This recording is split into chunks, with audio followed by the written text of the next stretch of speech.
बोला कि आप स्टीम सॉरी न्यूबलाइजर हम करेंगे, बच्चे को दवाइयाँ देंगे, इसको न्यूबलाइज करेंगे, उससे जल्दी फर्क पड़ेगा। उनके दिमाग में ये आया कि अगर आप न्यूबलाइजर करोगे, बच्चे को दवाई दोगे न्यूबलाइजेशन की तो उसकी आदत लग जाएगी। मैंने कहा ऐसा नहीं, समाज में इतना गंदा मिथ है, लोगों के समाज में इतना ज़्यादा है कि अगर एक बार भाप ले लिया कोई तो उसके क्या आने वाले टाइम में उसकी आदत पड़ जाए, जबकि ऐसा नहीं है। क्यों नहीं है? क्योंकि जो हम इसकी थ्रू दवाइयाँ इसमें डालते हैं, ठीक है, ये हमारे इसमें हम क्या करते हैं, मेडिकेशन फिल करते हैं। इस पोर्ट में मेडिकेशन फिल करके जो दवाइयाँ मेडिकेशन फिल करते हैं वो माइक्रोग्राम में भी होती है और मिलीग्राम में भी होती है। बात समझ? और जो दवाइयाँ आप ओरल लेते हो, ठीक है, रेस्पिरेटरी इन्फेक्शन के लिए या रेस्पिरेटरी इन्फेक्शन के लिए अदर मेडिकल कंडीशन में जब यूज़ करते हैं इस मशीन को, तो उसमें क्या होता है कि दवाइयाँ कम डोज की होती है, ज़्यादा इफेक्टिव होती है। क्यों? सुनो ध्यान से, क्यों होती है समझो। जो सांस की नली में जाती है और इसका जो डोज होता है बहुत ही मिनिमम होता है कंपेयर टू ओरल डोज का। जो दवाइयाँ मुंह से लेते हैं, सपोज हम सिरप दे रहे हैं बच्चे को या कोई गोली दे रहे हैं, ठीक है, एडल्ट को, तो वो दवाइयाँ हम मुंह के थ्रू देते हैं। पहले कहाँ जाएगी? स्टोमक में जाएगी, फिर एब्जॉर्ब होगी, फिर कहाँ आएगी? फिर जहाँ पे उसका साइड ऑफ एक्शन होगा, जहाँ बीमारियाँ होती है वहाँ। जैसे छाती में इन्फेक्शन है तो वहाँ आएगी, गले में इन्फेक्शन है तो वहाँ जाएगी। समझ में आ रही मेरी बात? बट इसको आप दोगे तो आप सीधे पैसे के थ्रू कहाँ जा रही है? आपके साइड इफेक्शन पे जा रही है। मीन्स कि ज्यादा इफेक्टिव हुआ ना ये, ऐसा साइड इफेक्ट भी कम हुआ। समझ में आ रही मेरी बात? ठीक है। जो आपके देखो यहाँ पे कोई अगर रेस्पिरेटरी ट्रैक का वो होगा, रेस्पिरेटरी ट्रैक का तो है नहीं, आप समझ रहे हो मैं क्या कहना चाहिए? जो आपके ये पैसेज है ना, ये ट्रैकिया से होते हुए सीधे जाती है लंग्स में, ठीक है, एक इसोफेगस होता है, दोनों ऐसे होते हैं, ठीक है। तो आप ट्रैकिया के थ्रू होते हुए कहाँ जा रही है? लंग्स में जा रही है। या आपको फेरेंजाइटिस है, लारिंजाइटिस है, या कोई ओरल मेडिकेशन, उसका जो एक्शन होता है वो आधे घंटे में आता है। उसका जो एक्शन होता है, मोड ऑफ एक्शन होता है ना, कि दवाई जो असर करती है आधे घंटे में असर करती है। इसकी जो दवाइयाँ हम लेते हैं इसका तुरंत एक्शन आता है। किसी को अगर सांस फूल रही है, सपोज सांस फूल रही है तो अगर आप इसको दे दोगे ना 5 मिनट बहुत आराम मिलेगा उसको लगेगा हम जन्नत में आ गए। अब उसको इतना आराम मिलेगा तो आप कहेंगे डॉक्टर साहब बहुत अच्छे हैं। तो ये जबकि डॉक्टर साहब का काम था कि हम उनको समझा के दे दिया और दवाइयाँ अपना काम की। दवाई को थैंक यू बोलना चाहिए, मशीन जिसने डिस्कवर किया उसको थैंक यू बोलना चाहिए। बात भी समझ आ रही नहीं आ रही है?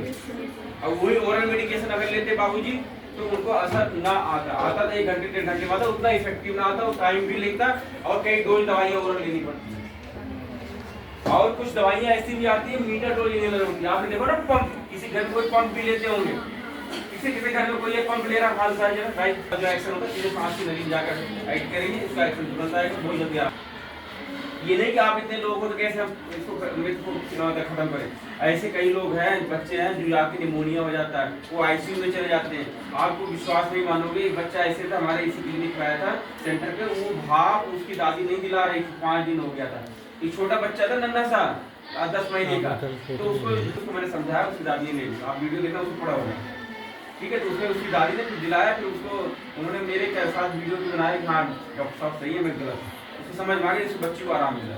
3 दिन बाद उस बच्चे बिल्कुल ठीक हो गए। और दूसरा बच्चे को इतनी ज़्यादा दिक्कत हो गई, मुझे भेजना पड़ा क्योंकि उसकी तस्वीर बहुत तेज चल रही थी, ताकि पीनियर था उसमें।